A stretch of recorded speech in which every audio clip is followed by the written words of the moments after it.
Rachel with WTI. I've tried so many different face sunscreens and sunblocks, and I have to say that this is my absolute favorite for so many reasons. This is by the ETUDE brand, and the scent is mild, airy, fresh, and that's the only way I could describe it. It's amazing.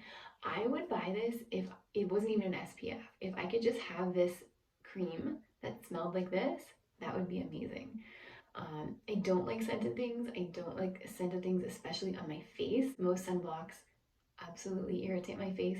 This does not. The scent is super, super mild and it's so pleasant. I absolutely love it. So of course, the main reason that I bought it was because of the SPF. It's 50 plus.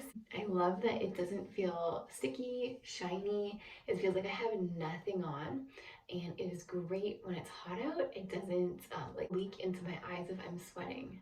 If you're looking for the perfect sunscreen, I would highly recommend this one. It's my favorite. You've got to try it, and that's my point of view.